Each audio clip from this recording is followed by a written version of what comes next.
এই সুন্দরী মডেল একবার এক মিলিয়নারের প্রেমে পড়ে যায়। মেয়েটার সৌন্দর্য ওই মিলিয়নারকে এতটাই মুগ্ধ করে যে সে তাকে একটা সেকেন্ডের জন্য চোখের আড়াল করতে চায় না। এই জন্য সে তার অফিসের দেয়ালে ওই মেয়েটার জন্য একটা সেলফ বানায়, আর ওই সেলফের উপরে সে মেয়েটাকে শোপিসের মতো করেই বসিয়ে রাখে, যেন সারাক্ষণে সে তাকে দেখতে পারে। খাওয়া দাওয়া থেকে শুরু করে সবকিছু এই মেয়েটার ওই সেলফের উপরেই হতো, এমনকি রোমান্সও। প্রথম দিকে এটাকে সে ভালোবাসা মনে করলো, একটা সময় পর এই ব্যাপারটা তার কাছে অনেক অতিষ্ঠ হয়ে ওঠে। কিন্তু এই সেলফটা এতটাই উঁচু জায়গায় ছিল যে সেখান থেকে নামার তার কোনো উপায়ই ছিল না। আর ঠিক এমন পরিস্থিতি থেকে মুক্তির পথ খুঁজতে গিয়ে তার জীবনে আসে এক নতুন মোড়। আর তার এই জীবনের মোড়টাতে তার সাথে কি কি ঘটে, এই সবকিছুই দেখবো আমরা আজকের এই গল্পে। তো গল্পের শুরুতেই আমরা অ্যামেলিয়া নামের একটা ছোট্ট মেয়েকে দেখতে পাই, যার মা তাকে একটা বিউটি কন্টেস্টের জন্য রেডি করছিল। মেয়েকে রেডি করতে করতে এসে বলছিল যে, আমাকে যদি জিজ্ঞাসা করা হয় আমি তোমাকে সুন্দরী দেখতে চাই নাকি বুদ্ধিমতী, তাহলে আমি সবসময় সৌন্দর্যটাকে প্রেফার করব। আর মায়ের বলা এই কথাটাই অ্যামেলিয়ার মনে একেবারে গেঁথে যায়। আর তার মা শুধু এই কন্টেস্টেই নয়, তার মেয়েকে শহরের সব বড় বড় বিউটি কন্টেস্টে দাঁড় করিয়ে দেয়। আর এভাবেই দেখতে দেখতে অ্যামেলিয়া বড় হয়ে যায়, আর এখন সে দেশের নামি দামি ফ্যাশন মডেলদের মধ্যেই একজন। তার উজ্জ্বল ভবিষ্যৎ আর সাকসেসফুল কেরিয়ার থাকা সত্ত্বেও অ্যামেলিয়ার কেন যেন এই দুনিয়াটা একদমই ভালো লাগে না। আর বিশেষ করে অদ্ভুত সব ফটোগ্রাফারদের তো সে রীতিমতো ভয়ই পেত। অ্যামেলিয়ার প্রত্যেকটা ফ্যাশন শোতে অনেক বড় বড় বিজনেসম্যান এবং সেলিব্রিটিরা আসতো। আর এমনই এক ফ্যাশন শোতে তো দেখা হয়ে যায় হরি নামের এক বড় বিজনেসম্যানের সঙ্গে। ধীরে ধীরে তাদের মধ্যে ঘনিষ্ঠতা বাড়তে থাকে। আর একটা সময় দেখা যায় অ্যামেলিয়া হ্যারির বাড়িতেই শিফট হয়ে গিয়েছে। তার কাছে তার জীবনটাকে কোনো এক রূপকথার মতোই লাগতে শুরু করে। এরপরে একদিন হঠাৎ করে একটা আওয়াজে অ্যামেলিয়ার ঘুম ভেঙে যায়, আর সে রুম থেকে বাইরে বের হয়ে যায় এটা দেখার জন্য যে আওয়াজটা কোত্থেকে আসছে। বাইরে বের হওয়ার পর সে দেখতে পায় যে হ্যারি দেওয়ালের উপর একটা বড় সেল তৈরি করছে। সেটা দেখে অ্যামেলিয়া একটু অবাক হয়ে যায়, কারণ এই ধরনের কাজের জন্য হ্যারি সাধারণত প্রফেশনাল লোকদেরকে ভাড়া করে নেয়। কিন্তু আজকে সে নিজে হাতে এই সেলটা তৈরি করছে। তবে এই সেলটা কোনো শোকেজ বা বইয়ের জন্য নয়, হ্যারি এই সেলটা তৈরি করেছিল অ্যামেলিয়ার জন্য। কথাটা শুনে অ্যামেলিয়া তো ভীষণ খুশি হয়ে যায়, কিন্তু এর শেষ পরিণতি যে কি হবে সে সম্পর্কে অ্যামেলিয়ার কোনো ধারণাই ছিল না। যখন অ্যামেলিয়া জানতে পারে যে হ্যারি চায় সে সব সময় ওই সেলফের উপরে বসে থাকুক, তখন অ্যামেলিয়ার কাছে ব্যাপারটা বেশ আজব লাগে। হ্যারি তখন বলে যে, আমি চাই তুমি সব সময় আমার চোখের সামনে থাকো, আমি যেন কাজ করতে করতে তোমাকে সব সময় দেখতে পাই। আর তুমি সামনে থাকলে আমি আমার কাজেও অনেক উন্নতি করতে পারবো, কারণ তুমি আমার চোখের আড়াল হলে আমার কাজে আর মন বসে না। তাই তোমার জন্য এই সেলটা আমি তৈরি করেছি, যেখানে তুমি সব সময় পায়ের উপর পা তুলে বসে থাকবে। কি প্রেম রে ভাই! কিন্তু এই প্রেমের শেষ পরিণতি যে কি হয় তা আমরাই দেখবো আজকের এই গল্পে। কিন্তু অ্যামেলিয়ার কাছে তার এই আইডিয়াটা মোটেও ভালো লাগে না।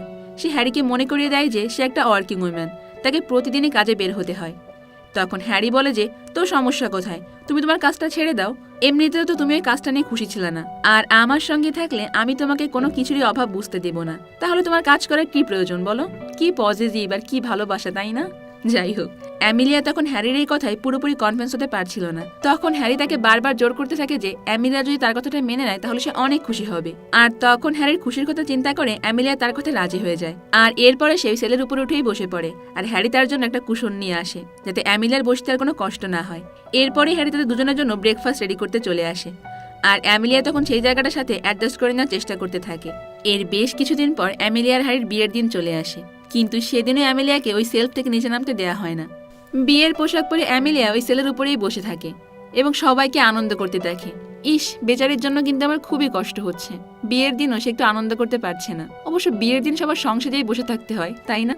যাই হোক, ওপরে বসে থাকা অবস্থায় যখন পার্টির সবার নজর অ্যামেলিয়ার উপর ছিল তখন তার ব্যাপারটা বেশ ভালোই লাগে। এমনকি পার্টি শেষ হবার পর সবাই চলে যাওয়ার পরও তাকে নিচে নামতে দেওয়া হয় না, বরং হ্যারি তার বাসর রাতটা অ্যামেলিয়ার সঙ্গে ওই সেলফেই কাটিয়ে দেয়। এভাবেই দিনের পর দিন পার হতে থাকে। আর অ্যামেলিয়া যেহেতু সেখান থেকে নামতে পারবে না, তাই সেলফি বসে সে নিজেকে বিভিন্ন কাজে ব্যস্ত রাখার চেষ্টা করতে থাকে। তার গোসল খাওয়া দাওয়ার ব্যবস্থাও সে শেলফের উপরই করা হয়। সে ম্যাগাজিন পড়ে, এক্সারসাইজ করে, নিজের মেকআপ করে সময় কাটাতে শুরু করে। কিন্তু অ্যামেলিয়ার ভয় হতো যে তার করা শব্দের কারণে হয়তো হ্যারির কাজে ডিস্টার্ব হচ্ছে। কিন্তু হ্যারি উল্টো তাকে বলে যে, মোটেও না, আমার তো আরো খারাপ লাগে যে আমি কাজের কারণে তোমাকে ঠিকঠাক সময় দিতে পারছি না। ওরে ভালোবাসা রে বাবা, এই ভালোবাসা কি কোথাও পাওয়া যাবে? যাই হোক, তার কথাগুলো শুনে তো অ্যামেলিয়া ভীষণ খুশি হয়ে যায়। হ্যারি তাকে খুশি করার জন্য প্রত্যেকদিন দামি দামি গিফট নিয়ে আসতো, যেমন ফুল, দামি গহনা, মজার মজার চকলেট ইত্যাদি। আর এই ছোট ছোট জিনিসগুলো পেয়েই অ্যামেলিয়া ভীষণ খুশি হয়ে যেত। কিন্তু তার এই খুশি আর বেশি দিন টেকসই হয় না, কারণ ওই শেলফের উপরে সারাটা দিন বসে থাকাটা তার জন্য খুবই বোরিং কাজ ছিল। এটা যে কারোর জন্যই বোরিং একটা কাজ। আপনাকে যদি কখনো একটা জায়গায় বন্দি করে রাখা হয়, আপনার কি ভালো লাগবে? অবশ্যই না, তাই না?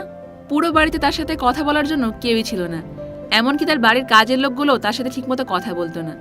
আর তখন থেকে অ্যামিলিয়া বুঝতে শুরু করে যে সে কিভাবে তার নিজের স্বাধীনতাকে হারিয়ে ফেলেছে। শুধু তাই নয়, ধীরে ধীরে হ্যারিও তাকে অ্যাটেনশন দেওয়া কমিয়ে দেয়। আর এই ব্যাপারটা অ্যামিলিয়ার কাছে আরও বেশি খারাপ লাগে। ধীরে ধীরে হ্যারি তার জন্য গিফট আনা বন্ধ করে দেয়, শুধু বাড়ি থেকে বেরোনোর সময় একটা ফ্লাইং কিস ছুড়ে দিয়ে চলে যায়। আগে হ্যারি যে অ্যামিলিয়ার প্রত্যেকটা বিষয়ের প্রশংসা করতো, এখন সে অ্যামিলিয়ার দিকে তাকানোর সময়টুকুও পায় না। অ্যামিলিয়া তার সুন্দর সুন্দর পোশাক আশাক পরে বসে থাকতো, কিন্তু হ্যারি তার দিকে এক নজরও তাকাতো না। আর ধীরে ধীরে তার করা শব্দগুলোর জন্য হ্যারি অনেক বিরক্ত হতে শুরু করে, আর তাই অ্যামিলিয়াও তার সাথে প্রয়োজন ছাড়া কথা বলা বন্ধ করে দেয়। এভাবেই তাদের মধ্যে দূরত্ব অনেকটা বেড়ে যায়। একদিন অ্যামিলিয়া তার সব থেকে সুন্দর ড্রেসটা পরে হ্যারির জন্য রেডি হয়ে বসে থাকে। সে ভেবেছিল এবার হয়তো হ্যারি তার দিকে একটু তাকাবে, তার প্রশংসা করবে, কিন্তু হ্যারি তার দিকে খেয়ালই করে না। উল্টো খেয়াল করে যে তার ডেস্কে বাইরের আলো পড়ছে না, আর তাই সে একজন চাকরকে ডেকে তার ডেস্কটা জানালার দিকে ঘুরিয়ে দিতে বলে, আর সে জানালার দিকে মুখ করে নিজের কাজ করতে শুরু করে দেয়। অ্যামিলিয়া তখন এটা দেখে আরো বেশি কষ্ট পায়, কারণ তার এখন হ্যারির পেছনের দিকটা দেখা ছাড়া আর কোনো উপায় ছিল না। দেখেছেন তো, হ্যারির প্রেম এখানেই শেষ হয়ে গেল। প্রথম প্রথম প্রেম না সবার অনেক বেশিই থাকে, কিন্তু আস্তে আস্তে দেখা যায় কার প্রেম কতটা। যাই হোক, হ্যারির এমন আচরণে অ্যামিলিয়া নিজের চোখের পানি ধরে রাখতে পারে না। তার মন একেবারেই ভেঙে যায়, কারণ যে হ্যারির কাছে আগে তার চেহারাটা দেখা সবচেয়ে বেশি ইম্পর্টেন্ট ছিল, এখন সেই হ্যারিই তার দিকে তাকাচ্ছে না। এভাবেই 3টা বছর পার হয়ে যায়। অ্যামিলিয়া এখনও সেই সেলফের উপরেই বসে আছে।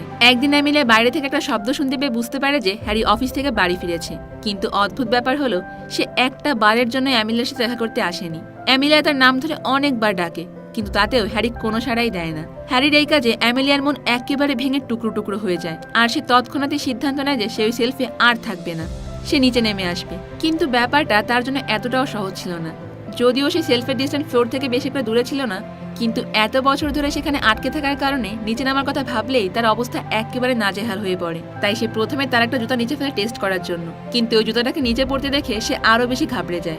এরপর সে ভয়ে ভয়ে তার দ্বিতীয় জুতোটাকেও নিচে ফেলে দেয়, আর অ্যাট লাস্ট সে সাহস করে নিচে নামার উদ্যোগ নিয়ে নেয়। কিন্তু নিচে নামতে গিয়ে ভুলবশত তার হাতটা স্লিপ করে আর সে মাটিতে পড়ে যায়। তখন তার মনে হচ্ছিল যে সে অনেক উঁচু থেকে নিচে পড়েছে, আর সেখান থেকে পড়ে গিয়ে হয়তো তার হাত পা ভেঙে গিয়েছে, কিন্তু বাস্তবে তার এমন কিছুই হয় না। সে খুব সহজেই অক্ষত অবস্থায় নিচে নেমে আসে। কিন্তু এত বছর ধরে ওই শেলফে বসে থাকার কারণে অ্যামিলিয়ার হাঁটতে ভীষণ কষ্ট হচ্ছিল, আর সে ফার্নিচার ধরে ধরে আস্তে আস্তে হাঁটার চেষ্টা করে, আর অনেক চেষ্টা করে সে নিজেকে সামলে রুম থেকে কোনোভাবে বের হয়ে আসে। আর 3টা বছর পর সে বাইরের আলো বাতাস দেখতে পায়। অ্যামিলিয়া তো ভীষণ খুশি হয়ে যায়। সে সেখানে থাকা পুলের পানি, টেনিস বল সবকিছু নিয়ে খেলতে শুরু করে। এত বছর পর বাইরে এসে অ্যামিলিয়া খুশিতে নাচতেও শুরু করে দেয়। ঠিক যেমন কোনো বাচ্চা প্রথমবার পৃথিবীর আলো দেখলে খুশি হয়ে যায়, ঠিক সেরকমই। এরপর সে নাচতে নাচতে রুমের ভেতরে গিয়ে স্যান্ডেলটা পরে রাস্তায় বের হয়ে আসে। তার একটা পিক আপ ভ্যানে উঠে পড়ে, আর ভ্যানটা তাকে মেইন টাউনে নামিয়ে দেয়। রাস্তায় নেমেও সে খুশিতে নাচতে শুরু করে, আর ততক্ষণে সে একটু স্বাভাবিক অবস্থায় হাঁটতে শুরু করে দেয়। ফাইনালি সে নিজেকে শোকেজে সাজিয়ে রাখা পুতুলের বদলে স্বাভাবিক একটা মানুষ ভাবতে শুরু করে দেয়। এই ব্যাপারটা তার কাছে ভীষণ ভালো লাগছিল। সে মনের খুশিতে অপরিচিত লোকদের সাথে নাচতে শুরু করে, কুকুরের পেছনে ধা করে, টেবিলের উপর উঠে লাফালাফি শুরু করে, আর সারা শহরে ঘুরে বেড়াতে থাকে। ঘুরতে ঘুরতে সে পৌঁছে যায় একটা বিচের কাছে। সেখানে একটা ডান্স গ্রুপের সাথে সে ডান্স শুরু করে দেয়। এরপরে দৌড়ে চলে যায় সমুদ্রের ঢেউগুলোকে স্পর্শ করতে। তার কাছে পুরো বিষয়টাই একটা স্বপ্নের মতো লাগছিল, কিন্তু এই সমুদ্রের ঢেউ তাকে স্বপ্ন থেকে বাস্তবে নিয়ে আসে। সমুদ্র থেকে উঠে এসে সে একটা অপরিচিত লোকের কাছে টাওয়াল চায়, কিন্তু লোকটা তাকে টাওয়াল দিতে রাজি হয় না। তখন সেই ভেজা অবস্থাতেই শহরের মধ্য দিয়ে হাঁটতে শুরু করে। হাঁটতে হাঁটতে সে একটা মেকআপ স্টোরের সামনে গিয়ে দাঁড়ায়। সে বাইরে থেকে দেখতে পায় যে ভেতরে এক মহিলা একটা মেয়েকে সাজিয়ে দিচ্ছে। তখন সে স্টোরে কাচের দেয়ালে নিজের চেহারাটাকে দেখতে পায়। সে দেখে যে তার চোখের কাজল একেবারে লেপটে গেছে, আর মাস্কারাটাও একেবারে উঠে গেছে।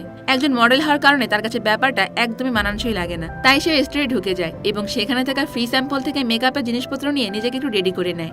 আর তখন সে স্টোরে মেকআপ আর্টিস্ট জর্ডানা অ্যামিলিয়ার মেকআপের প্রশংসা করে আর বলে, তুমি কি কোনো মেকআপ আর্টিস্ট? অ্যামিলিয়া তখন একটা নকল হাসি দিয়ে বলে, না, আমি কোনো মেকআপ আর্টিস্ট না, আমি তো এক বিলিয়নার বিজনেসম্যানের শোকেজে সাজিয়ে রাখা একটা পুতুল মাত্র।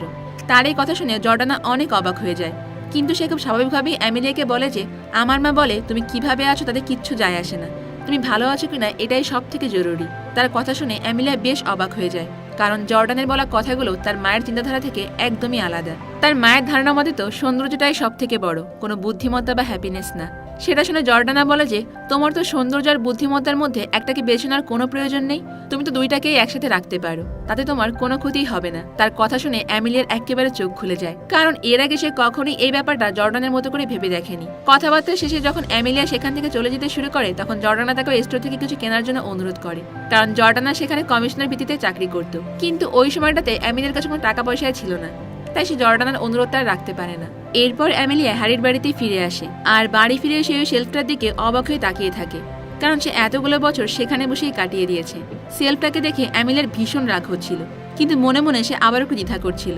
অনেকক্ষণ ভাবনা চিন্তা করার পর ফাইনালি সে একটা লাঠি দিয়েও শেলফটা ভাঙতে শুরু করে। প্রথমে তার কাছে ব্যাপারটা একটু খারাপ লাগলেও পরবর্তীতে তার কাছে বেশ ভালো ফিল হতে শুরু করে, তাই সে পুরো শেলফটাকে ভেঙে একেবারে গুঁড়ো গুঁড়ো করে ফেলে।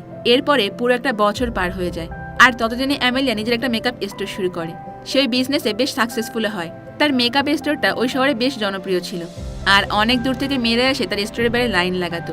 আর সব থেকে অদ্ভুত ব্যাপার কি জানেন, অ্যামেলিয়া তার স্টোরে একটা শেলফ তৈরি করেছিল, আর সে সবসময় সেটার উপরেই বসে থাকতো। আর সেই সেলফির উপর লেখা ছিল যে লেট এভরিওয়ান লুক, অর্থাৎ সবাইকেই দেখতে দাও।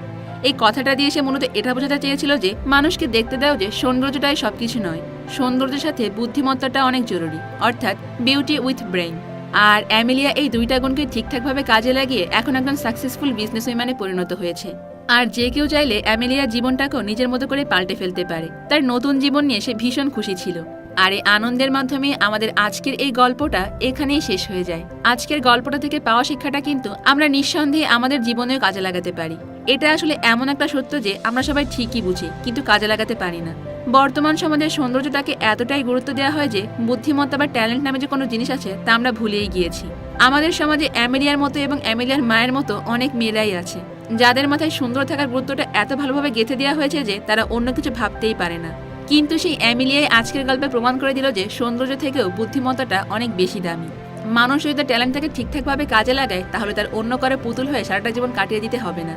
আমাদের সমাজের সব মেয়েরা যদি অ্যামেলিয়ার মতো একটু সাহস দেখাতে পারে আর তাদের নিজের ট্যালেন্টটাকে কাজে লাগাতে পারে, তাহলে হয়তো মেয়েরাও অনেক বেশি সফল হয়ে যাবে, তাই না? এই বিষয়গুলোর জন্যই আমার আজকের এই সিরিজের গল্পটা ভীষণ ভালো লেগেছে। আপনাদের কাছে কেমন লেগেছে সেটা কিন্তু আমাকে কমেন্ট করে অবশ্যই জানাবেন। তো আজকের মতো বিদায় নিচ্ছি, তো দেখা হবে অন্য কোনো মুভির এক্সপ্লেনেশনে। ততক্ষণ পর্যন্ত ভালো থাকবেন, সুস্থ থাকবেন। আল্লাহ হাফেজ।